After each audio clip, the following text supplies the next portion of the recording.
Dawson Rider review.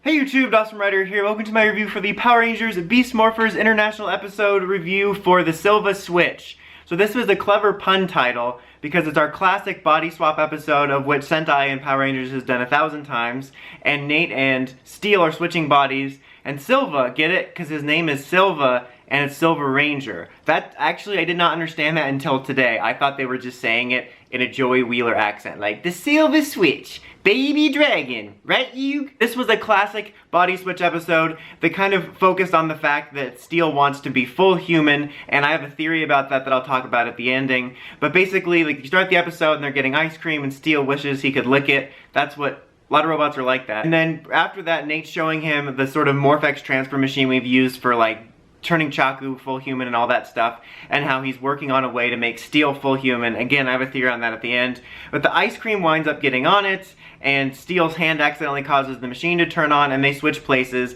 and then that is the premise of this episode. So Steel gets Nate to agree to stay switched for a day so he can know what it's like to be human, which is kind of nice. And it's really weird because they do that thing where they swap their voices, and Nate's voice actually sounds kind of right out of Steel, but it's always kind of awkward when you have the dubbing over someone else's voice, but it was still better than the making bad voices. But you get a little bit of antics with that, and then what's up with these antics? And then there's a fight, the monsters attack, they unnecessarily fight as civilians for some reason, and, you know, Steel's doing fine, but Nate's having a hard time navigating the robot body. And then after the fight, they all want to go to the beach, but Nate can't go because he has to do robot maintenance since he's a robot right now. But everyone else goes to the beach, and then we cut to after the beach, in which Nate is trying all the smoothies, and then it happened. It was terrifying. It was a musical number. Now, I won't go too much into this because this is something some people will like, some people will hate. I'll just say I wasn't a fan.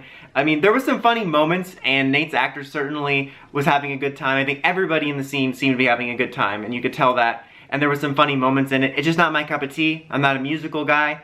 There's only certain episodes of TV I like musicals on when it's like, there's like a reason in the show. Like, correct me if I'm wrong, I think this is the first time they did a musical number that wasn't brought on by a spell. Like Dino Charge, I don't remember if that was full-on musical, but it was dancing. They were under that spell of that monster. There was the Zeo episode, and like at least in that one, they kind of leaned into how ridiculous it was. Like, it's morphin' time. So it was a musical number, and I was like, okay, this isn't my thing, but it actually happened. I mean, I'm sure the costume changes and stuff didn't happen, but it actually seemed to have happened like a full-on musical, where somehow everybody in Riptide decided to go along with it in a choreographed dance routine. So that just bothered me a little bit because PR is a crazy, silly show, guys, for sure. But kind of like with some of Victor and Monty's more cartoony antics, the fact that this actually happened was a little bit much for me, and it kind of broke the reality of even this universe, like some of Victor and Monty's antics. If it would have just been clearly in his head, it wouldn't have bothered me as much.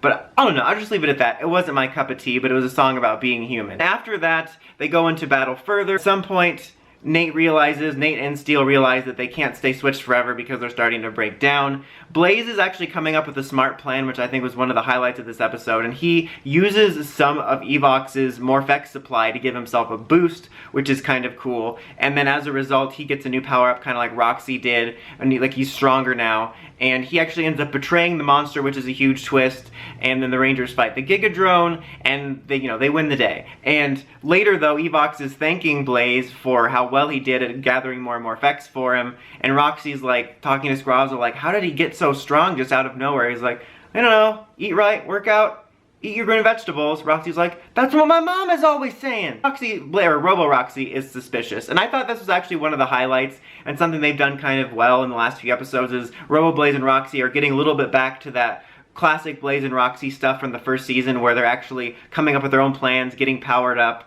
and it feels like there's a little bit more going on there, which is kind of nice. Especially this one I think was a solid, smart highlight for Blaze.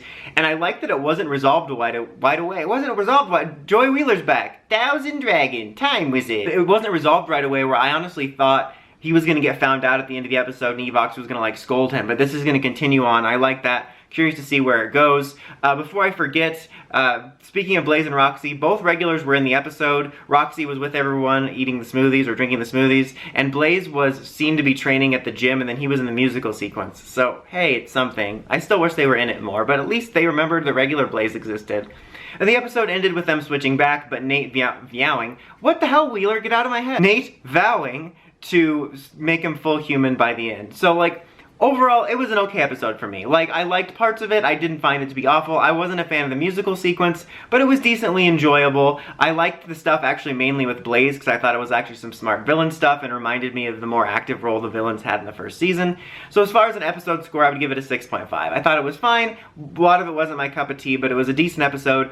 But I do think I'll give it credit for it ties into the overall story of Steel wanting to be human, and I think it's going to pay off later, because in the episode descriptions we got before these international airings start, one of them says like the Rangers go into like one of their final fights and they have to make a huge sacrifice of one of their own, and I predicted it's going to be Steel. So I'm going to predict right now that in the finale or the penultimate or whatever description that was, I think it was the finale, that Steel sacrifices himself and it seems like he done got exploded or something, but then he's gonna come back as a full real human. At the very least, if Steel's not the one sacrificed, I'm like 90% sure he's gonna become full real human at the end. So I at least kind of like that this episode has some tiebacks to earlier episodes, same thing with the villains, and then we'll likely have some tie forwards to the future. So I think that's at least kind of a positive note, and I'm looking forward to seeing how that goes in the future, and I'm looking forward to seeing if anything comes of the villain stuff. I also find it funny that both Blaze and Roxy got power-ups this season, even though last season was when they had a whole arc about vying for a power-up. Like, I know they weren't using the right suits last season, but I just kind of find that funny, because that was the whole villain arc, was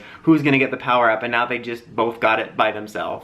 But that's about it for this one, guys. What did you think of the episode? Did you like the basic Riverdale musical number? Let me know in the comments. Until next time, don't forget to like, comment, subscribe, and climb the steps and ring that bell so you can get notifications for my videos. Dawson Ryder, signing out.